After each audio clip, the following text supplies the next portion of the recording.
finds in the archives. Oh my God. We're overwhelmed. Yes. Yeah. It is. We're overwhelmed. It's just like, your life is there, and many others, and history. Just It's so gratifying to know that it's being saved. Yeah. That it's in Yeah. a safe place. Mm-hmm.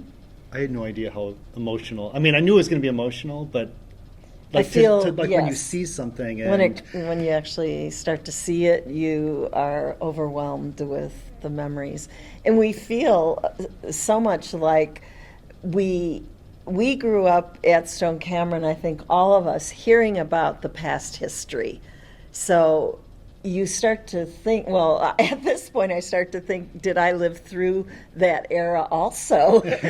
So you go back not just the 60 whatever years, you go back, 100 years. Because you feel like the stories that they told are so vivid that we heard as children that, you wonder if you just lived it.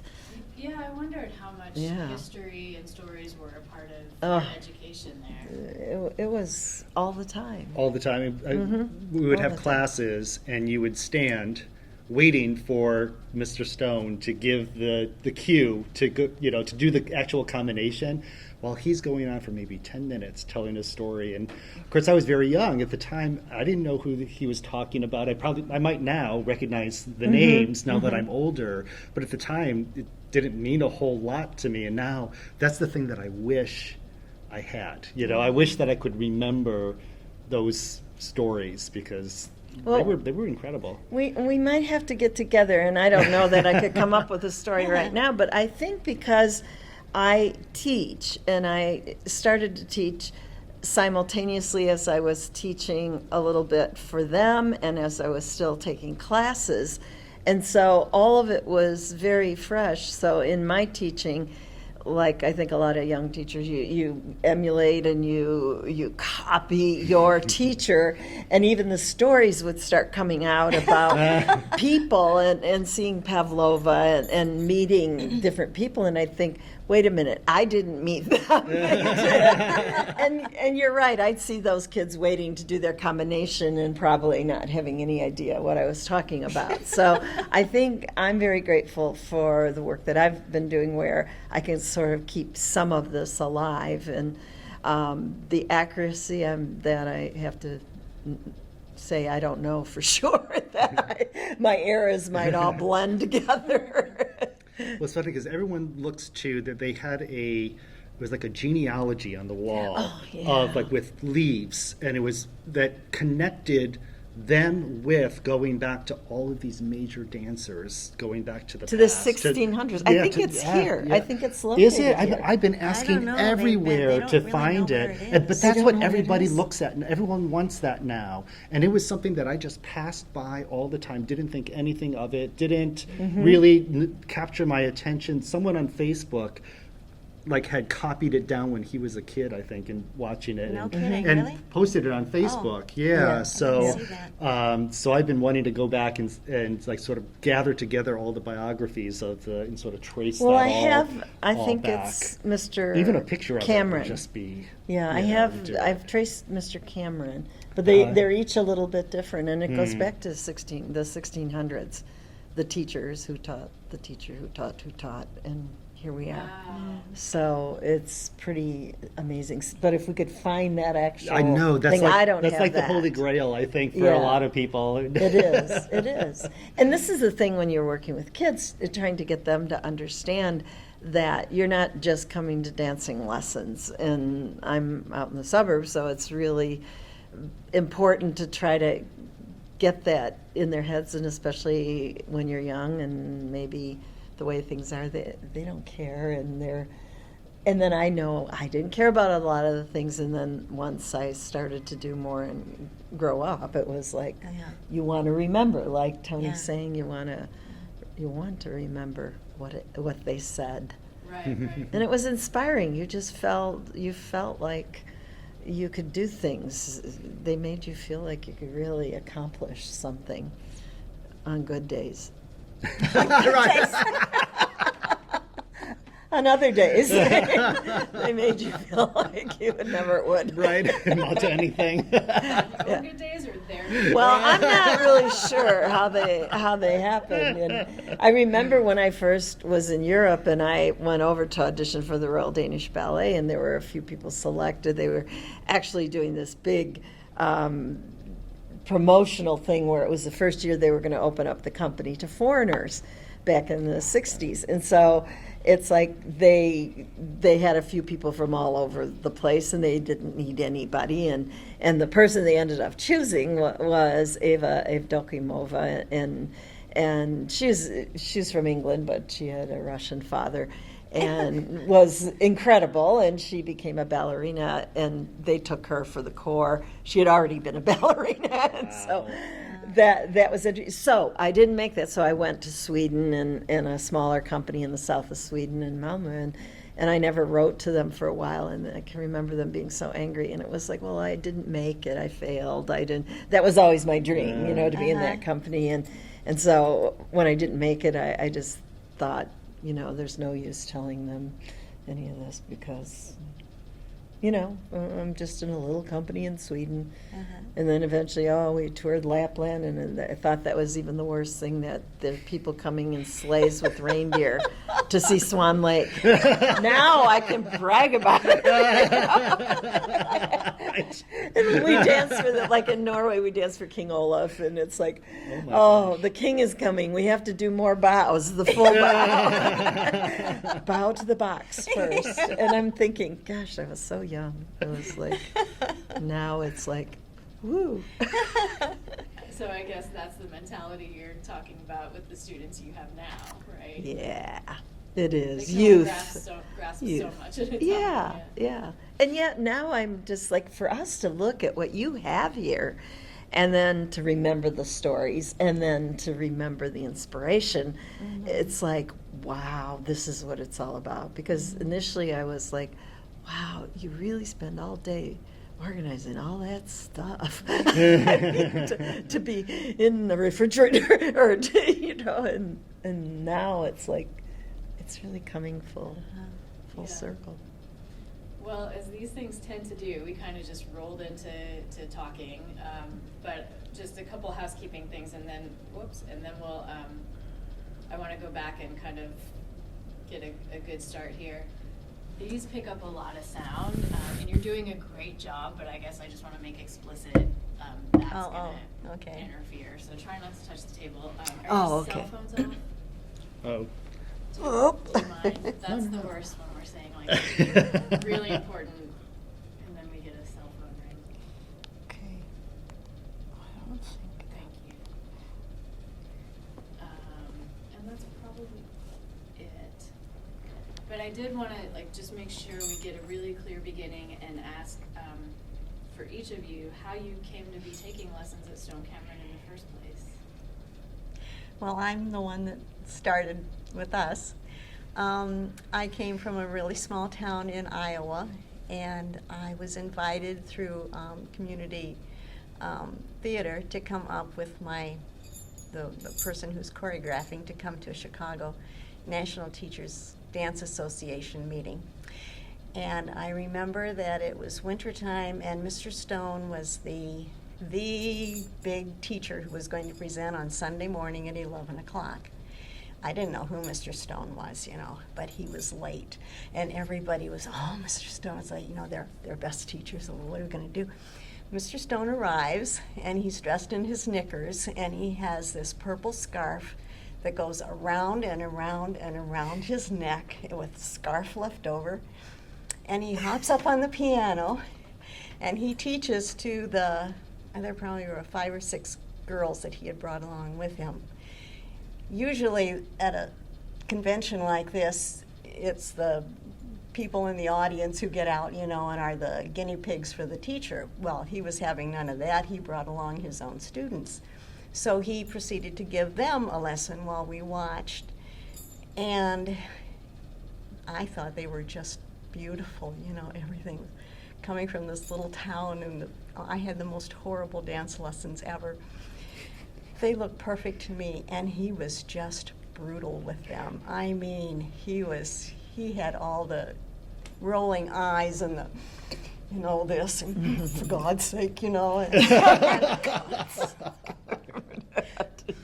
But at the end, he was very gracious. The girls did it the way he wanted to do, and he left to a big round of applause from the audience, and that's what I knew of Mr. Stone.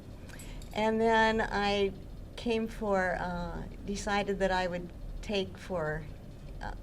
come to Chicago for more lessons, and somebody said, well, I want to take from Stone-Camryn, and I said, I thought you had to be good to take there. And she said, no, you get good when you take from Stone-Camryn. So I said, well, maybe I should take from Stone-Camryn then. So I came for summer lessons at Stone-Camryn, and the next summer I decided I couldn't live without dance, and so I got a job in Chicago and stayed. And I just took dance because I loved the music and the movement and the mental thinking that went with it. Spent all my money. Well, Mr. Camryn, actually, every time I went to pay for my lessons, it was always way less than what I thought it should be. So, you know, that's just another indication of how Frugal they were. right, well, and how he understood that, you know, I probably, you know, was making $65 a week, and he knew what I could afford for dance lessons, and that's what I paid, so. But it was never discussed explicitly or? No, No. no, I always said, are you sure? Are you sure? And he said, yes, yes. When did you move to Chicago? I came in '61 and I stayed in '62, so I was here '62, '63. In '64 I met my husband, and then that was the end of dance. Until then we had 2 boys and a daughter, and Maria was 7 years old, and it was time for her to start ballet. And I said I didn't want her to take anything, I didn't want her to have ballet lessons if she couldn't have the best. And we were living in the south suburbs of Chicago. And we had gone to, it was 1976, and there was a bicentennial celebration at the Beverly Arts Center. And Rosemary Dulis was giving a movement thing where you could sign up for 3 days and take this movement class. So Maria and I signed up for that. And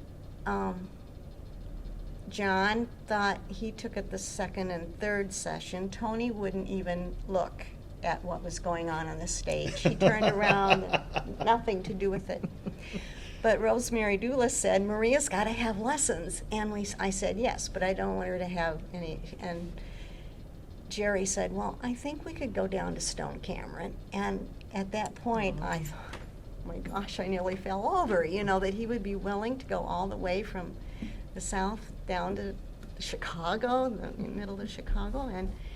And so Maria started, and John started because it would help him with his ballet. He was with his and with baseball. his baseball. Maria was 7, John was 9, and Tony was 10, and Tony would have nothing to do with it. But after 6 weeks, Tony said, well, I'll try it. Well, they came home and it seemed like they were having so much fun, and so because they were talking about what they had just done, and I thought, oh, that, you know, maybe I should get in on this. And so then I took 2 or 3 lessons, and I think Mr. Camryn told you that I had done really well, and you told me that, and I was hooked. That was it. That was it. I was. Now I'm a dancer. So. And wasn't it with John? Didn't he say, or maybe this was behind you? Didn't he say that? You know, okay, he thinks he's going to be a baseball player, but he's going to be a dancer. Yeah. They wanted it. So, How old were you then, Tony? I think I was 10 years old, and and so for once they got past the beginner classes, then we were downtown. We went down every Saturday, all-day Saturdays, and Tuesdays and Thursdays, and Sundays if they were in a show. Rehearsals. So we literally, the family always went together. Jerry would Hopped come in the home car, from yeah. Jerry would come home from teaching school on 47th Street, drive all the way to Evergreen Park. We'd all get in the car. We'd all go down to and come home at 8:30 or 9. And I don't know how we did it. we were just last night we were talking about, I was When did trying to we- remember what I ate. What did I eat like for dinner? And I have no memory whatsoever of Ever how eating? we I did don't that remember because eating either. there wasn't any time to like prepare a meal, but we ate No. something. And you did your homework, and then they Yeah, were up somehow at- I got homework done. And you were up somewhere at in 6 there. o'clock in the morning to practice piano. Yeah. So Yeah. it was crazy, but it kept the whole family together. Wow. Everybody was interested in the same thing, so it wasn't like we were going off in all different directions. It was really nice. And how long did you stick with? So I studied with them until they retired. So that was when I was 16 years old, I think. So that was my junior year in high school. And then they secured scholarships for us at the Ruth Page studio.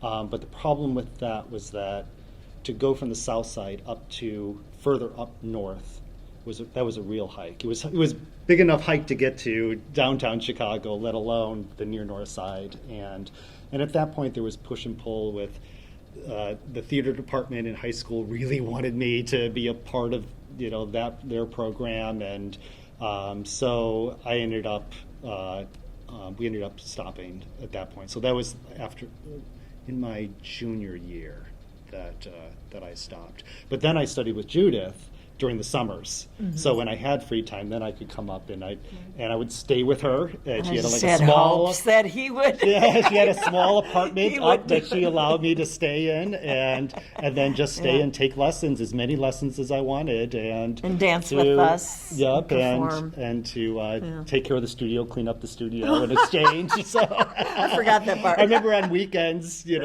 mopping up and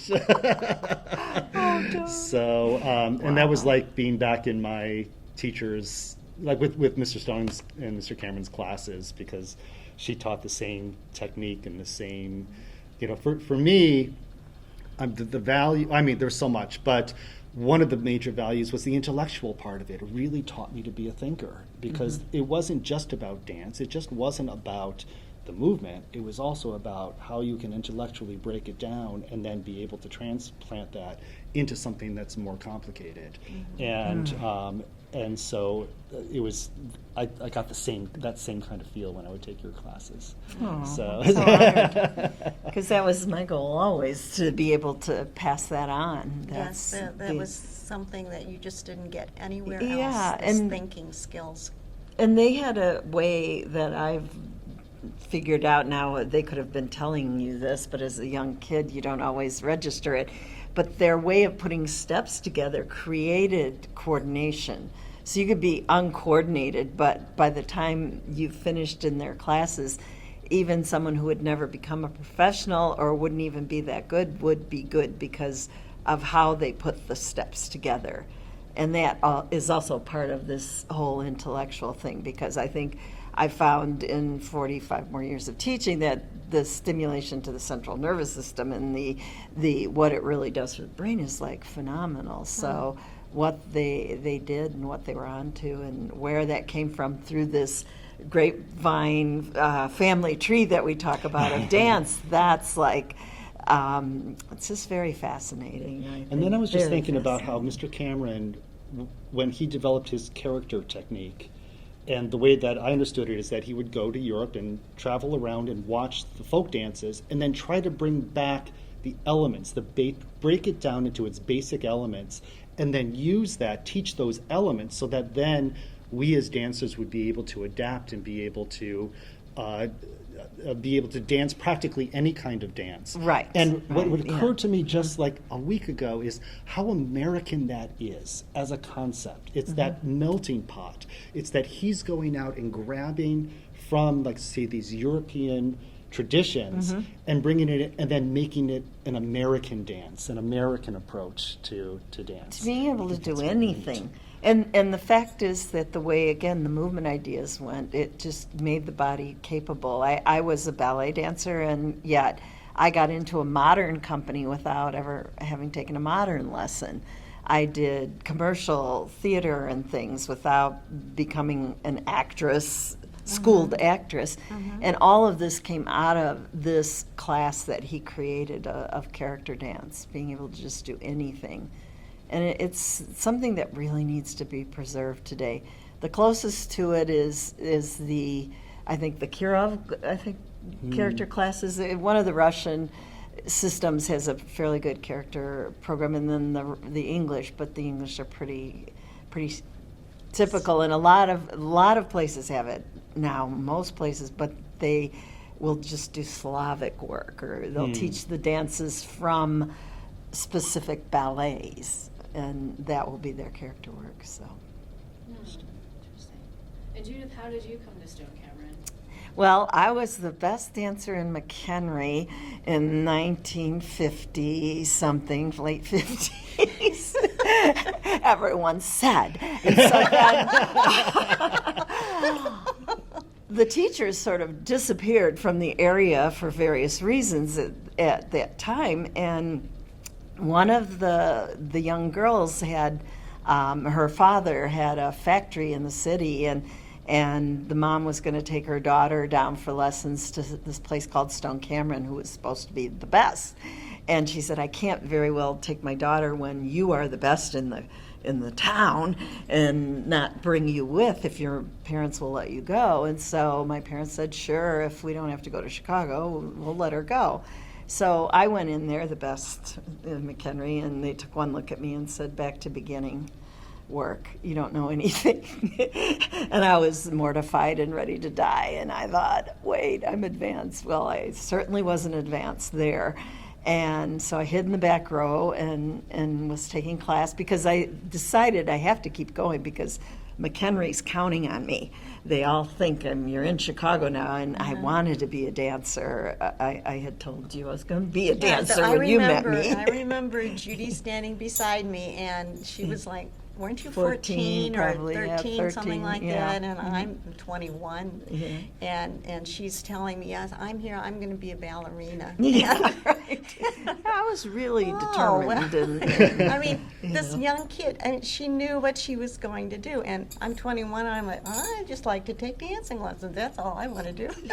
Well, I must have gotten out of the back row, and actually I remember the day because I hid behind people because they were frightening.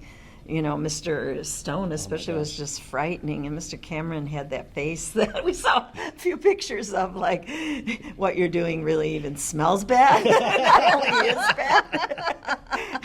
So anyway, one day Stone, just sitting up on the bar, said, you know, move out here, Jody. And he said, if you're going to stay in the back row, don't bother coming into the city. And if you want to dance, you better get out of the back row. And I remember shaking in my boots and moving forward, and I think that made the change. So then at 15, what was incredible is Ruth Page would come in and pick out people for the operas if she needed extra dancers. So I was very fortunate at 15 to get pulled into, you know, the opera season and doing Carmen and Aida, and that was really the start of working and doing professional things, and I was very fortunate then I could have a career and eventually then come back and go to McHenry and start the school so they didn't have to go to Chicago. Because as she said, this was a trek. I would sleep on the train, and back in the day the conductor would come and say, okay, now you better wake up, you're home. Oh, really? You know? Really? And I got my schoolwork and would hand it in. They didn't have homeschool really that I knew of back then, so Yeah. I just didn't go to school that much, and I would just, I mean, I did all my work and handed it in so I could get in to all the classes, and that was daunting. It was very hard work, but So you commuted the whole time, too. I did. That's something- I'm sorry. It didn't occur to me, how many students at Stone-Camryn do you think came in from the suburbs? Oh, many. A lot. Right, and that's one reason why we wanted our kids to go to Stone-Camryn, because we lived in the white suburbs out there, and this was a chance for them to meet a lot of different kinds of people that they didn't have a chance to. So that was another benefit of ballet lessons. And we didn't really think they were going to be dancers or anything like that, but we just knew that the training was good and mean, a lot of them came in on the trains. I remember a lot of our friends Alone. alone, Alone. by Yeah. themselves. Little Little girls, girls little coming. girls. Then by Yeah. 11, I was coming on the train by myself from Crystal Lake, because there wasn't a train that coordinated it from McHenry. Yeah. And you just come. And then what I was going to add about the Three Arts Club. Have you ever heard of the Three Arts Club? I was just there yesterday. Now it's the Restoration Hardware Club. Yeah, tell me. No. Well, that's where I stayed a lot. Did you stay A at the lot. Three Arts? I lived at the Three Arts Club. I did too, Judy. Yeah. I didn't know you were a Three Arts person. I'm a Three Arts person. Oh my gosh. Oh yeah, because for the summers it was just so much work to go back and forth, and then when I was doing the opera season, I was doing industrials. I was doing a lot that Wow. they really didn't like us doing that much. And I don't know why. A part of me was scared to death of them, and another part of me was so determined to make something of myself. And my parents we're not paying for anything, so I don't think they could, but they were kind of like, if you really want it, you'll show us. And so I did. Okay, that's like a whole other topic, the Three Arts Club. Oh, I just I learned know. about this Okay. yesterday, the history of that. Oh. It was a women's residence, right? Yes. Oh my gosh, I lived at the Three Arts Club. Was looking back now after 50, 60 years, because it was like the 1930s and the 1940s when I lived there in the 1960s. Exactly. Exactly. It was. Yeah. In what way? Just old-fashioned, and they took Old-fashioned, care of you. And I you was had to- telling that the first time I visited the Three Arts Club, because Mr. Cameron suggested that if I was a little girl coming to Chicago, this would be a good place for me. So I came and I met the directress, and I was interviewed, and I looked all around, and there was a bulletin board on the stairway going up to the rooms. And on this bulletin board were the rules about living at the Three Arts Club. And when there was a dance, the girl's straps had to be at least 2 inches wide on her gown. Well, this list of rules had to been there for, nobody 30 years. ever changed the rules. I don't know when the last time they had a dance in the ballroom there. But, Yeah, right. Oh, and Well, there they'd have the music afternoons and teas. There was when high I was tea there. High on tea, you'd Sundays, go- right? Instead of supper, you Oh. got high tea on Yeah. Sunday. And Yeah. she would say, do you want it, how do you like your tea? Do you like it weak or strong? And she'd have this big Russian samovar and Yeah. make her tea. Yeah. And we just got Miss Ethel would have all these wonderful little Goodies. rolls and things. Is Miss Ethel there? She Yeah. had she took care of the fountain in the middle and had all kinds of flowers around it. And I feel like I've lived many lifetimes, I think. We might have to talk to you two again specifically Yeah, about that. right. Oh. And coming home from ballet, I go from work to take the ballet, and then you'd miss supper and coming home, and I always remember that tray sitting outside the Outside room. the door, yeah. Cold chicken wings, cold greasy noodles, hard-boiled egg, cold coffee or hot milk, and that was your supper that night. Oh, all the time, because we danced and it would be Right, late. right. And then my roommate at one point was a dancer, and she had a hot plate in the closet. It was like horrifying. And I was never, I just followed Followed the the rules. rules. I did not. And she'd be in there heating this stuff up, and I'd be dying, thinking we're going to burn the place down. I'm Yeah, going you to would get have been thrown expelled. out. They had Oh, I strict would have been. rules. She was expelled. I don't know if I don't remember that I did it, but I mean, I probably could have, because, it was dangerous. It really was in the closet. And then she decided she didn't even like the food, so she could cook her own. I was like, oh, no. Well, you've mentioned a few times about, I don't know if it's Mr. Stone or Mr. Cameron or both, about being somewhat intimidated by them, or one or the other.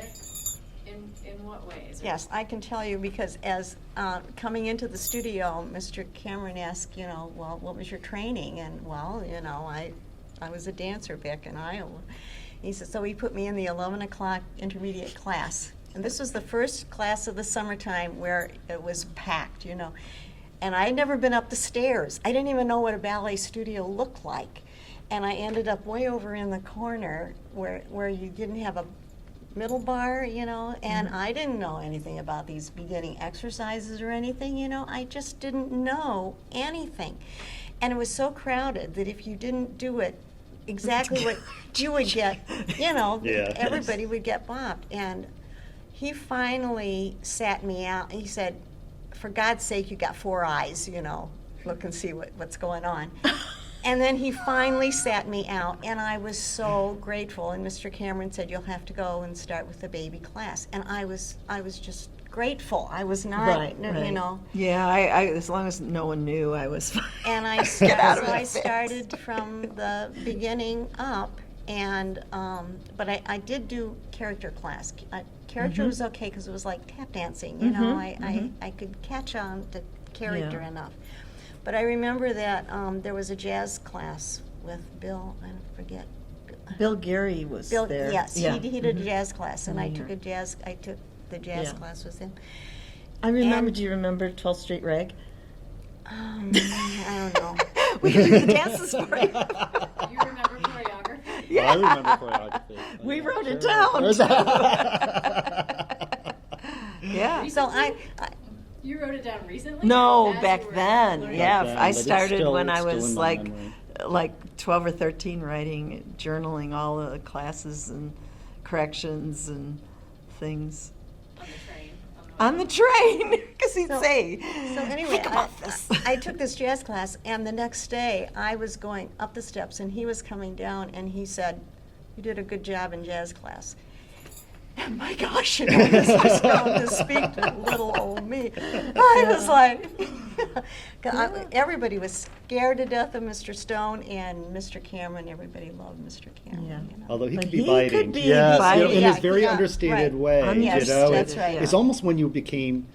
So, I came at from a young age, you know, moving up from the beginning, and so you started out with Mr. Camryn, and again, that's when he was, you know, everyone loves him, and then suddenly you're then promoted to the intermediate class, and now you're coming in with Mr. Stone. I had no idea what was in store for What us. hit you. I mean, yeah, it's like you walk up the stairs immediately, because it was my brother and me, and he, as soon as we get to the top, he immediately grabbed us and said, you're gonna be here," which is in front of him at the.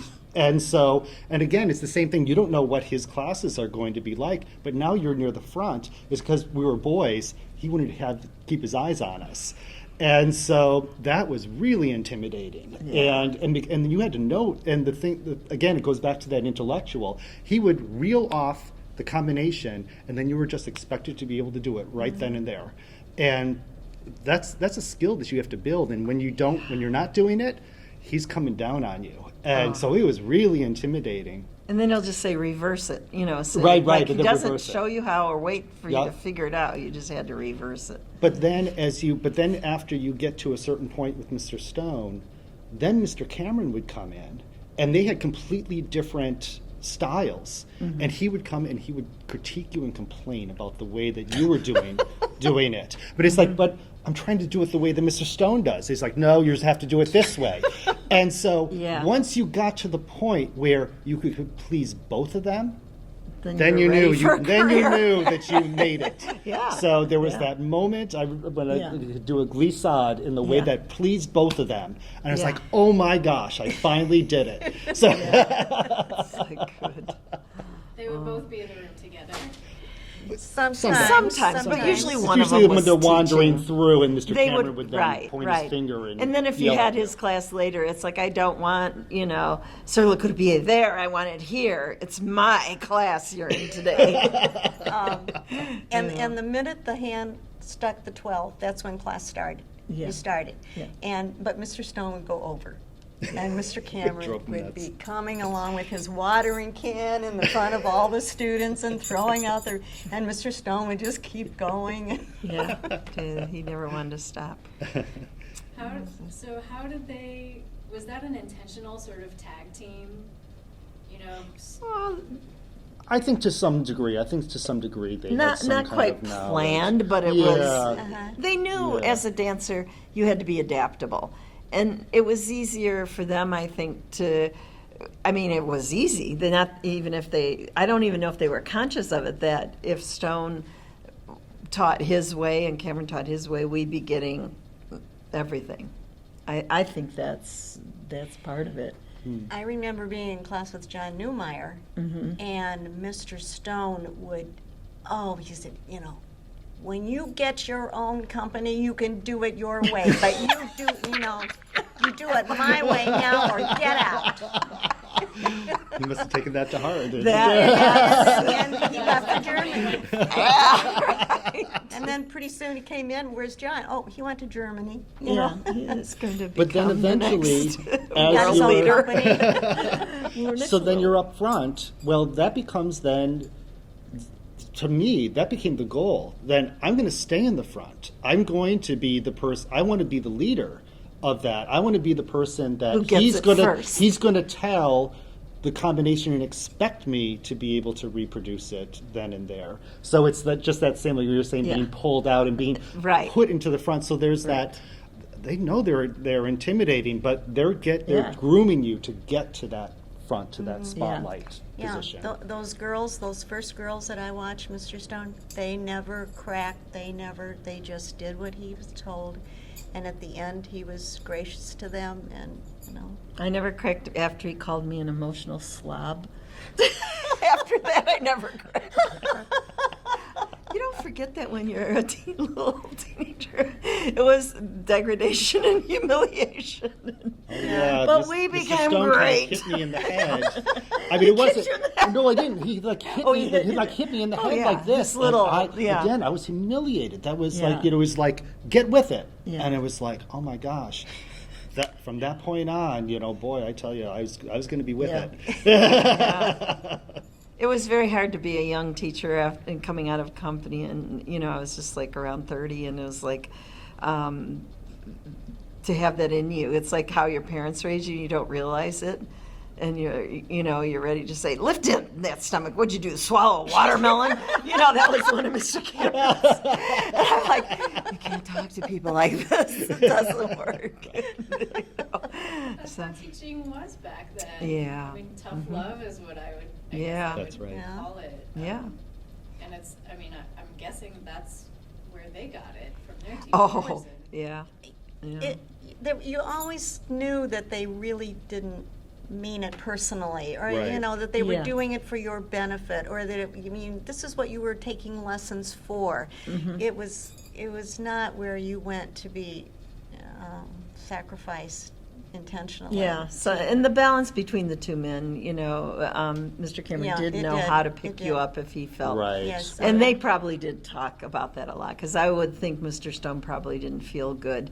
Like I said to him once when I came back from Europe and was dancing, and we had a little tiff or something. They wanted me to perform in something, and I felt like, but I'm never doing it right, and you're telling me, I've had my career, and you're acting like it's still, as a dancer, you're still never perfect. And so then he just said, well, don't you know I love you? And I'm like, I almost died, because, you didn't really think of it in those terms.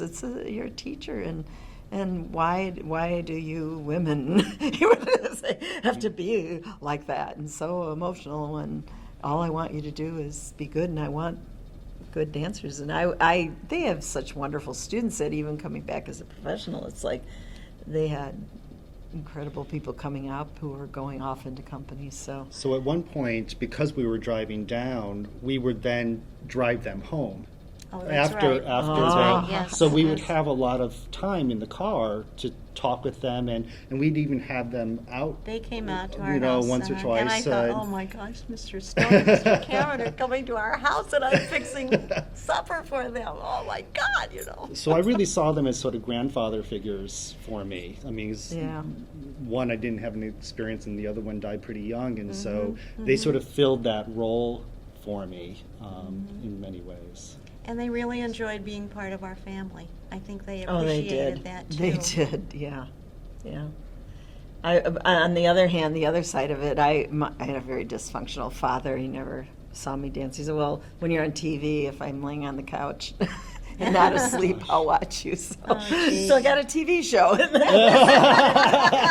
he fell There you go, asleep. I thought, this is not good. So I remember talking to Mr. Cameron, and I said, it's like, you're like my father. And he got very, no, I'm not. I am your ballet teacher. I'm not your father. Uh-huh. But he was. They were probably the biggest father Yeah. role models of anyone and mentors. Mm-hmm. I'm going to honor them until the day I die. I do. The work I do, I have their big portraits in the entryway to my studio, and I just am grateful. It's given me a whole life and career. So what about, either literally through your own teaching or just in any aspect of your life, what kind of elements of their teachings and their legacy do you find still resonate with you, or you still embody in one way or another? Well, for me, because I'm still passing it on, I want to say everything in the sense of minus the degradation and humiliation. I've learned to achieve what you want through discipline and demanding it and letting people go if they cannot fulfill it, and not just looking for the dollar. And to also know that all the technique that they taught just is like unending. Research can go into their combinations still. And because you wrote down many things, I wrote down many, he gave me his notes when he wasn't going to dance, and I still try to read his notes. And Because the spelling is horrible. It's just well, I it didn't know doesn't how to- matter. It didn't matter. It's French and stuff, and that. But so I feel like everything from. We were talking about the newsletter that they wrote, the upstairs bulletin. Well, I copied every single thing I could of what they did, and asked them when I started my school, okay, I'm going to say these are the rules, and this is my mission. And it's like, I want to be just like you. And he said, well, no, you can't. You're a woman. You'll never forget that. You need someone to take care of you. Well, I had been married in Sweden. When I came back, my husband was killed, and it was very sad. And so they were very concerned about that. So when they were just ending their school, and I had come in and was teaching with them, they said, we don't want you to have to do this and come into the city. You're better off doing what your plan is out there. And so I'm inspired by everything and try very hard to carry on what they did because it created such results. And it is 45 years later, and I have to admit, I feel like it happened. I can't be them. I am me. I have my own thing. But we've got at least 40 dancers throughout the world who've had impact of what I've continued on doing. And this is Anthony is the sort of first link, because he and a few others, Scott Schlexer and who was with American Ballet Theater from Stone-Camryn, and they all came out and danced. Chris Adams and his brother. A lot of the dancers of that era came out to continue performing if they weren't performing, or to then eventually take class if they weren't teaching anymore. And they came all the way out to Crystal Lake, and that to do that. And so to me, that was a big responsibility to keep carrying on. Yeah, it seems like. Yeah. Why do you think they've made such an impact in so many different ways, whether it's their students joining ABT or Scandinavian companies starting their own schools? Like, dance is still very important to all three of you, whether you're It dancing is. or Right, not. from all And I walks bet of life. a lot of alum would say the same thing. Mhm. Why? What did they do, or how is it that they've made such an impact on their students' lives? They taught you core values and what it is to be virtuous, having to do Aesop's fables and It was purely for the ballet. It wasn't to make money. Mm-mm. They did not No. get rich doing their teaching. It was just for the love of this movement, this dancing. Mhm. It goes back to the discipline. I mean, understanding the discipline of going into a class and taking for an hour and a half, you have to be focused, and that you have to be sharp, and then the personal values. For me, I went on to get a PhD in English literature, and so that kind of thinking, I think it's that breaking things down into structures. That's a way of thinking that I have carried through my entire life, and it's that being able to break things down in any kind of thing that I'm involved with, and then put it together in some kind of interesting way. That's in essence what they were teaching through combinations and through dance. And it's also, and because of English literature, I think of myself more as like a cultural historian than say in English literature, because it's not just about literature. That was the venue to understand how dance works and how all the different cultures, because they also, by doing Alice in Wonderland, they also brought in all these different aspects of culture to inform what it is that they're doing. A sense of what's American. They're Americana, like the Eli Duffy snake root. I mean, that's there's something very American about the kinds of dances, the kind of approach. I mean, especially Mr. Camryn. I mean, he really had that, and that's something that culturally, as a cultural historian, I'm always on the lookout for. It's like in trying to define what is that of what's Americana. And that their understanding really is something that I'm trying to capture and be able to articulate in words. I haven't done it quite yet, but it's something that I'm always constantly working on in my mind. And then eventually I became a librarian. So it's, again, that structure, that understanding of how things sort of fit together, and the cultural importance of what they were doing. I mean, when you can open up an encyclopedia and see their names, the Encyclopedia of Chicago, that tells you like, I'm connected to something that's bigger and that's really wonderful, and that's really, it gives you a firm sense of yourself and how you are connected to society. It's really special. I love that. I think one woman who came to me, and actually she's bringing her daughter after she danced with me 15 years and then went on to become an attorney. And she said, I would never have gotten through law school if it hadn't been the way you taught me to think. And I feel like that's just what he's saying. And that it has happened with doctors and lawyers and everybody, every walk of life practically. And then, like I said, a bunch of dancers. And then they have to go on and be other things. And then they become doctors and lawyers after they dance. I mean, it's like amazing. And so I think they probably felt that sense of giving people a life and giving them a big life and giving them, the opportunity to achieve results with their life and having respect for themselves. Even though I described some of the other stuff, you ultimately found that respect. It happened. And it's funny because I was very European oriented, and you talk about Americana, and I agree with everything that you're saying, but I was also very impressed with the heritage of like Royal Danish Ballet and all of what was going on in Europe. And after going to New York, for a few summers, I realized that I would be a better candidate for dancing in Europe than I would in New York. So, I mean, they also inspired all of that. So I think they hit places in all of us that allowed us to become more. Well, look at my husband and me, until Jerry met me, he had no interest in dance. Baseball was his big thing.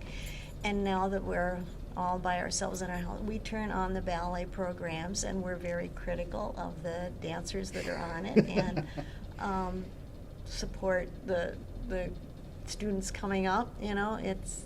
That's the way it's influenced us right now at this moment.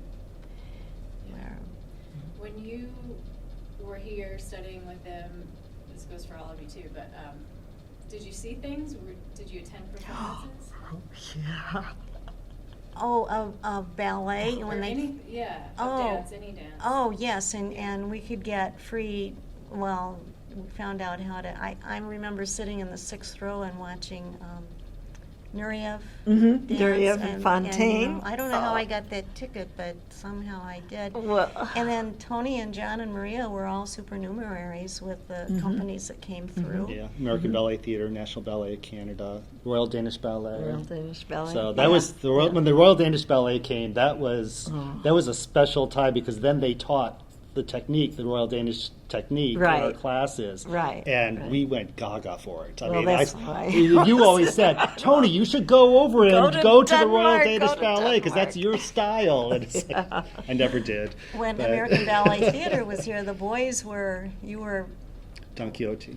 no, What? when were you were the, you held the That was train for the. that was the National Ballet of Canada. That was. Oh, was that? Yeah. the- That well, was, anyway, I think it at was one of Swan Lake, these maybe. things, Maria wasn't in it, but I was backstage with her, and the curtain was right here, and we stood over in the corner and just watched everything from there, and nobody came and shooed us out. I don't know how we ever did that. Well, the Royal And- Danish Ballet, remember the two of us walking, we walked right across the stage, came out from a door, and then found some seats like to watch like in the back Yeah. because, you know, I think Maria was in it. Or, Yeah. And so. Well, they were but- so happy. They had a connection with Stone-Camryn. They really did, the Danes. So, and when I got excited because you know what we did is we would check hats over at Lyric Opera, and so we got to see anything and everything we wanted. And then with Ruth, with Ruth, we could see all the operas and all the singers. Which at the time I thought, boy, they sing a lot. I wish we could dance as much. I can remember the first time thinking, I wish we could dance more. They're really singing all the time. I was from McHenry, and we had Elvis Presley albums. That was what I grew up with. I didn't have this advantage. But it was, so going to Lyric constantly and doing that. And they would, when I was on breaks and sitting around the foyer and everything, and if we were goofing around, they would just say, go to the Art Institute. Right now you have 2 hours and I want you to leave and go to the Art Institute. So we'd go to the Art Institute, and then we realized we never could sit around. We'd always have to go to the Art Institute or somewhere and Yeah. see something or do something. So Let's do kind of some like quick chronicling because you've mentioned here and there taking character class or jazz class. What are all the classes you took at Stone-Camryn? ballet, Beginner ballet. like all the levels, beginner through advanced, and then Character. point, point classes and Character was Character big. classes. Character was Yeah. big. Anything else was, That's it. we had guest teachers come in, and the guest teachers would teach, and then yoga with Mr. Cameron. Oh, that's right. Yeah. We did Yeah. yoga. He was a big yoga proponent, so we were reading about Yogananda in the 1960s, when That's right. everything came out, because he said, if you want to dance and do ballet. If you want to dance forever, do yoga. Hmm. That's so. Wow. That was way ahead of.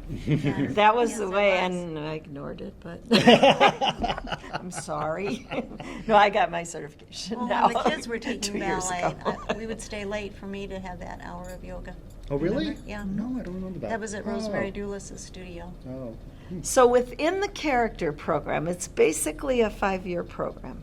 And within that program, all of the Americana is there's this section of that. All of the Slavic work, all of the national dances. There's like the the mimicking, the grotesque, Mime, Yes, that's right. the mime. They go through all that. Are you from Stone-Camryn? You're saying yes. Did you ever take a class? You're too young. I trained with Michelle Holzman at West Ballet. Yeah, so Michelle's done a lot of character, and she would take a lot of my workshops, and I've taught there. Did I teach you there ever? I Yeah. have taken your class. Yeah, right. So within that character class, soft shoe and Yup. I did tap. I did cabaret, you know, and I mean, I was a ballet dancer and I never had a tap class, but within what we learned within those 5 years of character, and we'd have more years, but the way he has his program set up, it basically, you can cover all of the work in 5 years. And so we'd be adaptable for any kind of jazz work. I remember getting a full scholarship to Gus Giordano's and offer one time, and they were like, "Well, you don't need that." You know, why would you even bother? So the character program was Mr. Cameron. Yes, Yeah, yes, yeah. Yes. But Mr. exclusively. Stone really had input, I think, between the You two think of so? them. Yeah, he did definitely. Because if you see in a lot of his work, I think his input was just talking to Cameron about what Cameron was creating and encouraging. I think. I mean, I've talked about it a little bit because it was very important for me to have a character program, because many of my contemporaries who are teaching or were teaching as time's going on here, they couldn't keep the character work. It just, you lose it. It's not easy to keep it. I think also when when it came out in performances, like when you do choreography with Mr. Cameron, you get it to a point, and then as you got near to the performance, Mr. Stone would then come in, and he would then clean it up. And that was an amazing process to see. And I always thought, you know, that was something that I could because of going through that experience, I always wanted to experience, even if I wasn't a dancer, even now, I think I could come in, see someone who is see a production that isn't, and be able to come in and clean it up, you know, and it was that outside person.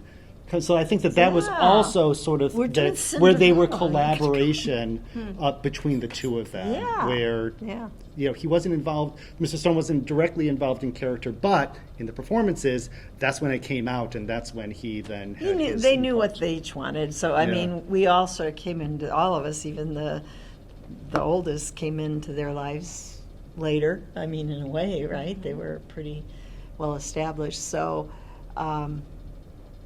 It's hard to say when you look back at the dances, like, say, Frankie and Johnny that Ruth Page and him collaborated on, and you see the character steps, we see combinations that we know so well, and I want to go, well, you know, there's been times where they leave his name off, probably by mistake, of that ballet. I've traveled with Greg Begley, formerly, do you know who he is? Yeah, of Hubbard Street, and he's set Frankie and Johnny, in Kansas City and different places, and so I see combinations I know, and movement ideas I know, but it's hard to say because you know, I feel like I can say who choreographed which parts of it, but I only feel it. It's not that I know that.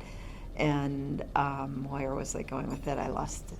It's exciting. So I guess when they leave his name off, I feel really bad because I feel like there was a big input there of his work. So. Oh yeah, that seemed like a really tight collaboration. Yeah. He and Yeah. Page. Yeah, it was. Although I think on Facebook I got a little bent out of shape about her book. I just felt like he was not given as much honor as he deserves her book, so I'm very sad about that. Yeah. I never promote it. It's terrible. Only because I just feel, wow, that's, you know. But then I same think they with, kind of felt that too. I think that kind of Well, tension, there was- that tension was yeah, always there there, at was least tension. from when I was Yeah, there. no, That there was it's- where they never felt like they kind of were being pushed aside in a sense from the dance history from her. yeah. Do you remember how what communicated that sense to you? Them saying it? I think, yeah. I mean, it would be offhand, again, probably in those stories that they would tell, during the classes, and there would be some kind of offhand comment, and you think, oh, okay. But, Yeah. there was that, my understanding of it was that Chicago was a great place to study dance because you had all these great schools around, but it couldn't support a company, couldn't support a national company. And my understanding was that it was because there were all these tensions Yes. between all of these different Yeah. schools. Yes. And so if a company came in and it kind of started to get aligned, there would be backbiting, it just wouldn't be able to Yes. survive. Right, because the English school, Alice Dublé, they would have their pull, and then Stone-Camryn would have their pull, and so. So everybody kind of had their Their- faction, Their niche. That's right. Yes. and Mhm. their followers and their style And you were very loyal. You were very Yeah, loyal. so I knew I'm a Stone-Camryn person. I'm not a Ruth Page, person. And it's So, funny because student. now my era, our era is a different generation, and we were thrilled to be working with her, but we also knew that there was tension there between them. But she was still at a place where she would come and take class there. This was before the foundation, and she'd be in class. So I think it was a love-hate relationship. And they Yeah, would I go still to would her see her home, in the you studio. know. Oh, She they would were come down friends. every Yeah. round. They Yeah. would socialize, Yeah. but I don't. You have a picture of Christine Ellis, Christine Dublé, Richard Ellis, and Christine Dublé, and yes. Stone-Camryn. I don't know if you have that picture. It's from a party. I don't know if I have them in Stone-Camryn, but Yeah. we have the Illinois Ballet records Yeah. that Christine Right. Dublé gave us. And Edna McRae. It's like of all of them together, Was, like another one. being Oh. happy. Good thing So- there's a record of that. Yeah, You're the right. only Because one. when I saw it, I was like, "Whoa, you were friends." Because at times you didn't think so. And the same with Balanchine. He was accompanying classes, and he was. They just never could get over what he accomplished, and had a little bit of a issue with No, they it. didn't Yeah, like they his did not. choreography. They didn't No, like no. it. Too Yeah. rigid, too. They had opinions, but It was, so, and they said, Oh, that's yes, New York yes, City yes. Ballet. Right.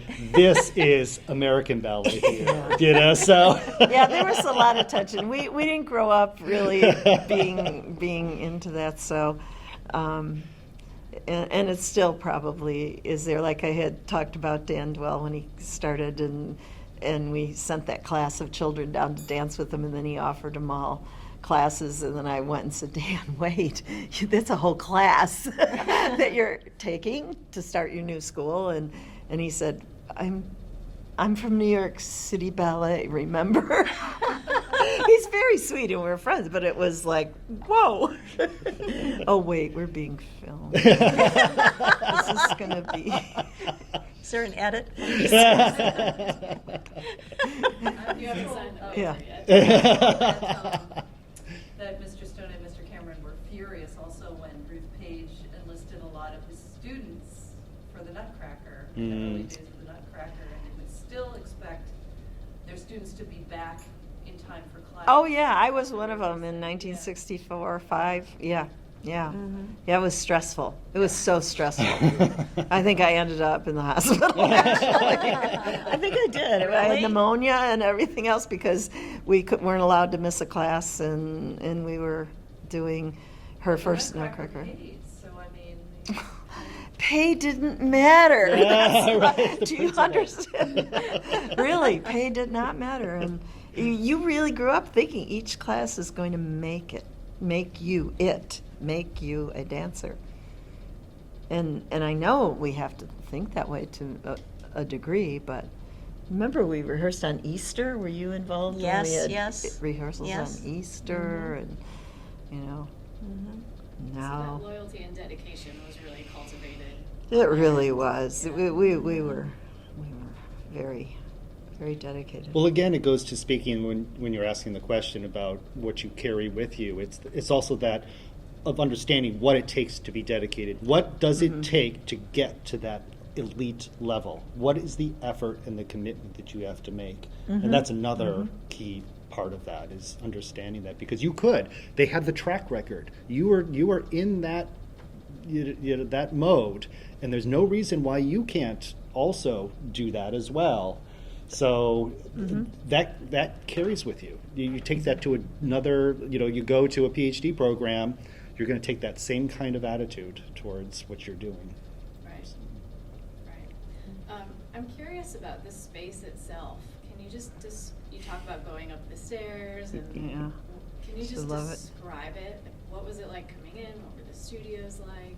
Why was it called the Yes. Upstairs Bulletin? You go down Madison Avenue, and there would just be this door with a plate that The said plate, Stone-Camryn yeah. Ballet, and go up these long steps, and then there were pictures on the Yeah. wall going up, and turn the corner, and you step out into the.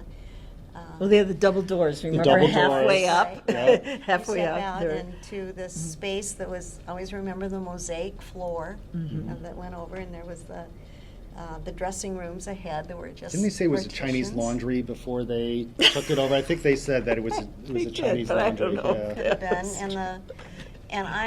Yes. the women's bathroom was just, all it was just a screen around the toilet. I mean, and it was You all, there always was hoped something. you never had to go to the bathroom. when you Right, went to and it was ballet. always being fixed with a paper clip Yeah. or, something like that. And so that was one thing. But and then you walked around to where they had the church benches, pew, yeah. pews to sit Mhm. on. Judy has one One of of 'em. One of them I have now. one. And I got Mr. from them. Cameron's office was in the back. You went, and the clock was above his door. Right. When it Yeah. 11 o'clock. Yeah. And all of his messy stuff was way in that back room. You didn't go Yeah. into the back No. room. No. Except No. to go up the back steps. Yeah, if you had to go Remember? up the back steps. When it was like- parents' day or watching day, you went through his messy office and you went out, you went up these rickety steps in the back, out in the open, and in through the door, and then you walk through their private space where they had maybe a cot to Cot, sleep on yeah, and, yeah. all kinds of stuff, and then you walked out into the studio. But otherwise, the students, of course, went up the steps.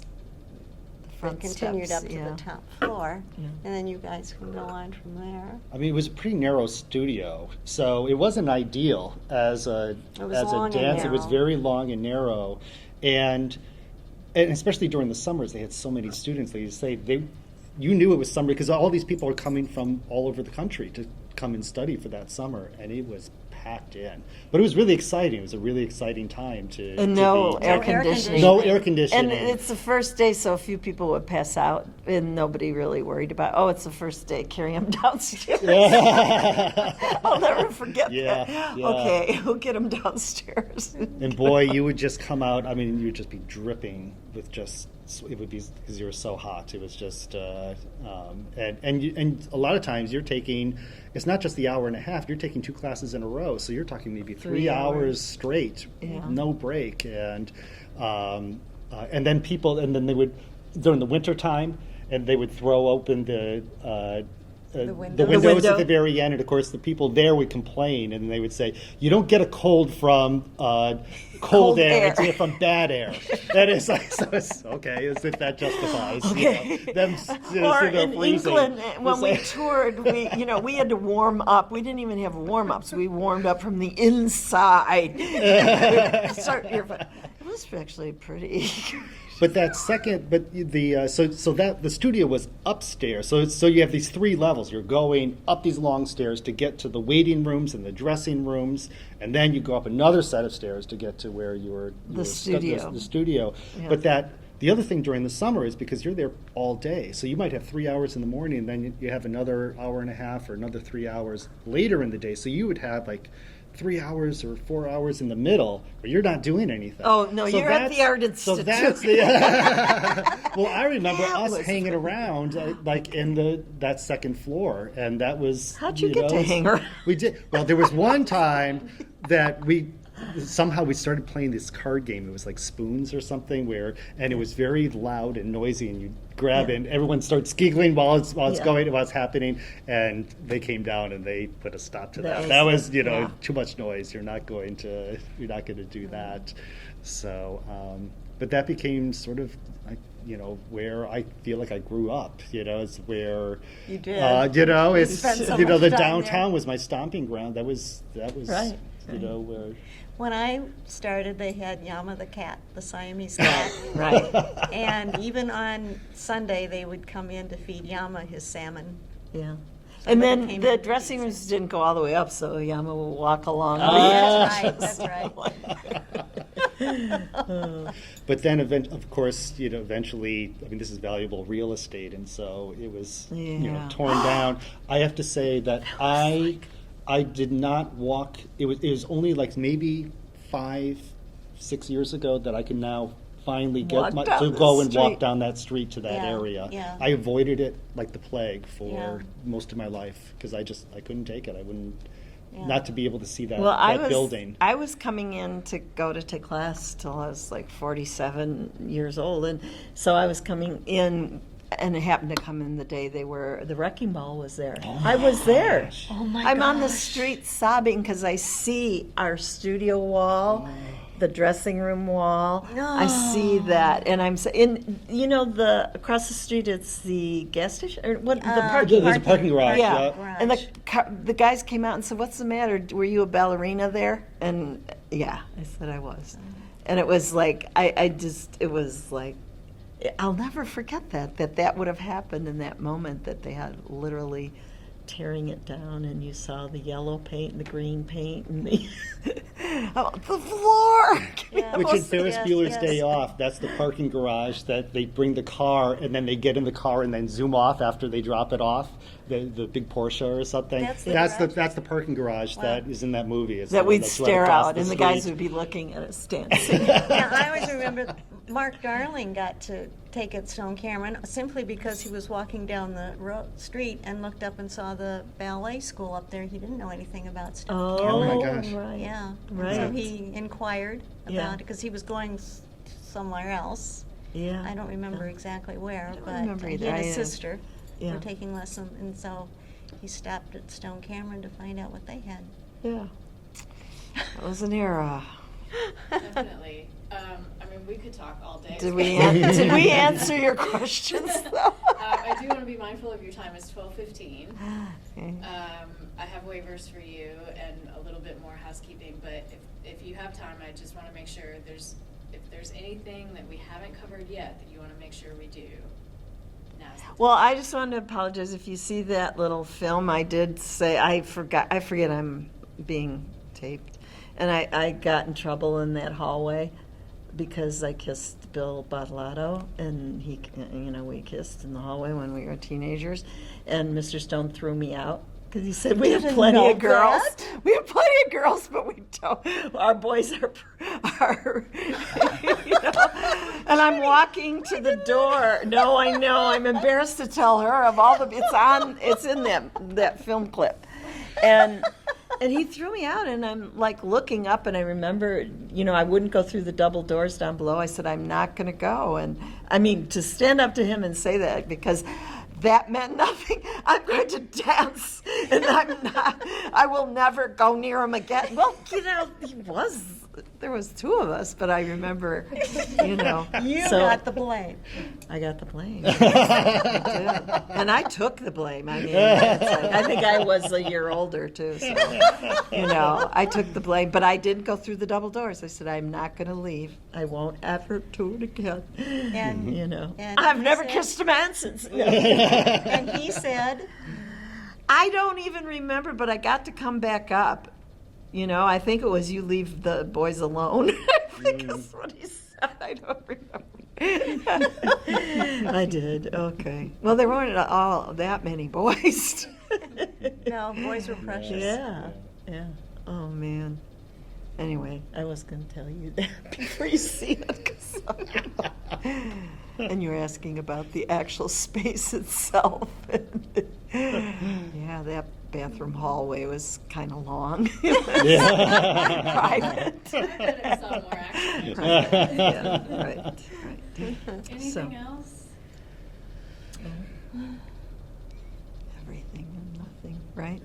Right. Yeah. I mean, Yeah. right. I mean, It's sort of like, can what do continue- you want? Is there anything we You can- missed in our that you are interested in?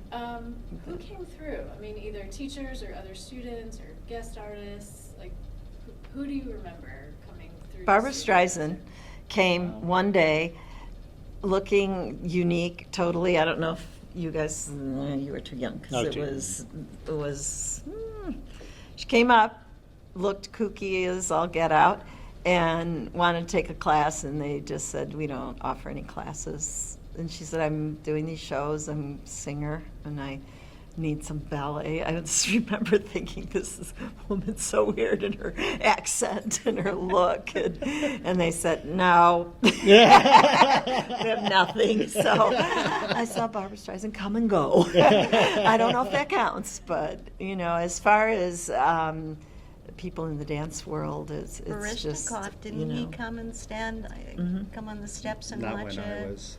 a class? I think I heard that, but We I heard wasn't. that, but Yeah. we don't know. Leslie Yeah. Brown. Well, because Peggy Lyman. Yeah, you know, with Martha Graham, Peggy was. Right, she came and brought taught, her, and yeah. that was what I was going to say with, in terms of other classes. I remember she came and taught, A modern, you know, a modern yeah. class. I Right, was too we'd young have. to take that class, but I Uh-huh. do remember her. Yeah. Her And then, being there. who was it online? I think they were talking about that actress. She was Donna Mills, yeah. Mhm. Donna Miller, she was. And she became an actress. So that was always, you know, this will help you with everything. You don't have to go take separate acting lessons. And it's really true. I mean, really true. And I remember, well, Ann Barzell.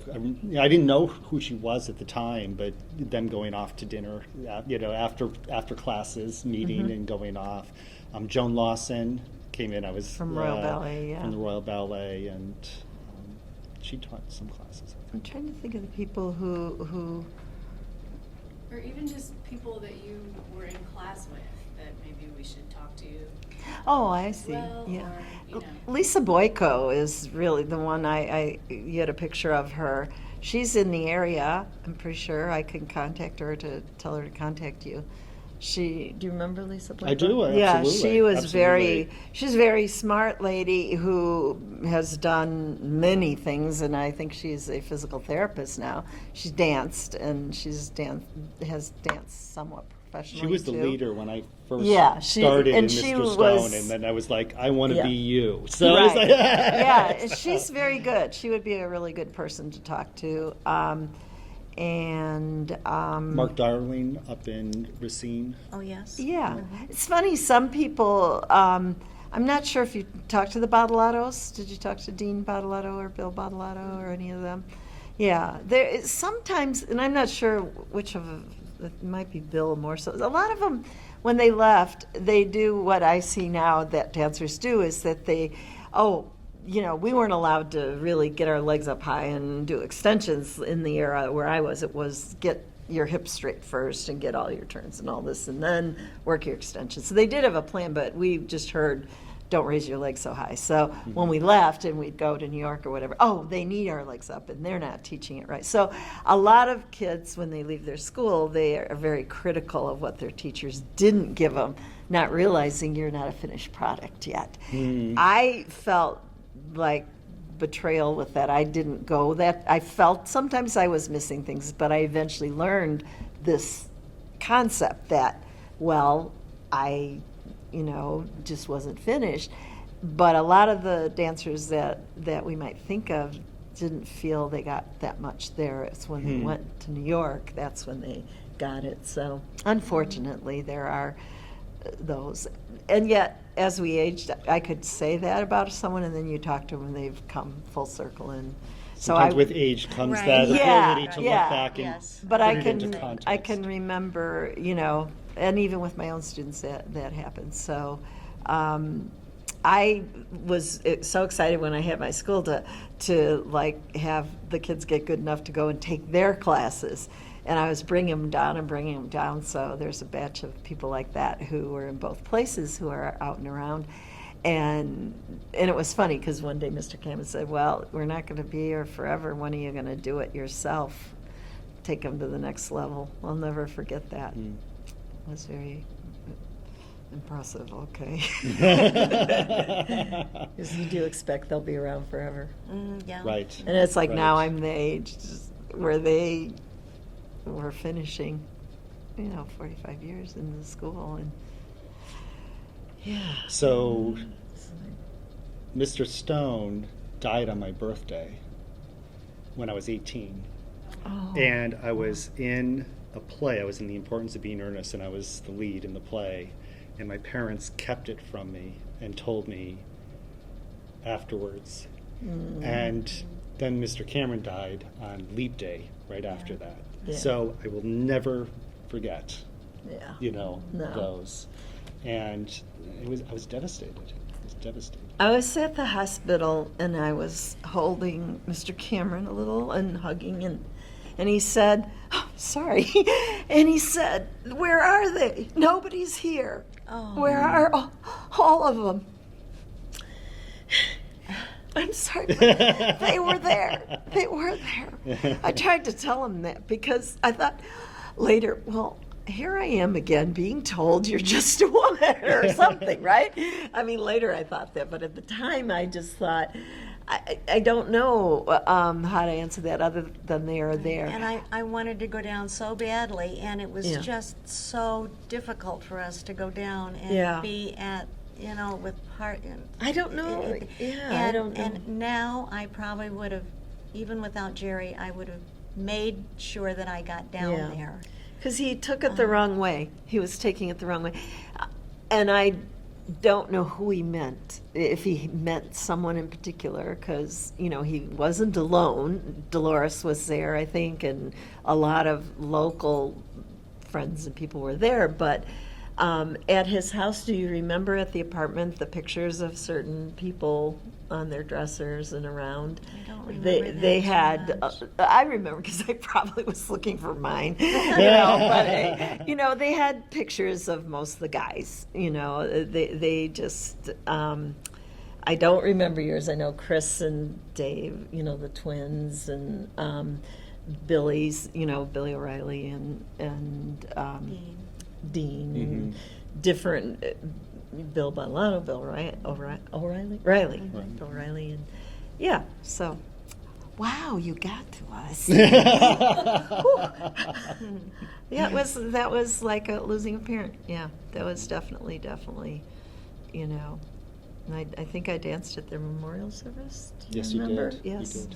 Why do I not remember it? I think it's like when you have Right, such yeah, emotion, I yeah, don't yeah. remember it. Yeah, that had to have been tough.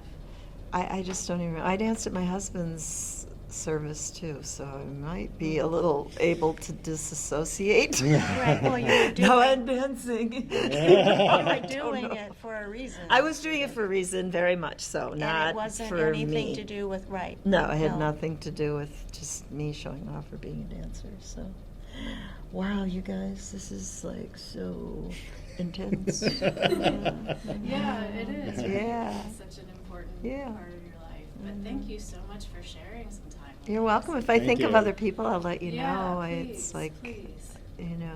It's, we're still very young. It's an ongoing project, and Yeah. we're trying to chronicle as Well, I much. think it's great that you're doing this. Yeah, Really, this is that's so. amazing. Yeah. I am realizing more and more how great it is, and the passing it on. Like I just suddenly am seeing like all of what we've said, what he said, and then thinking now of these dancers who went to take these classes, and then now the people our students just hearing about them because they have to walk past these pictures, and they have to.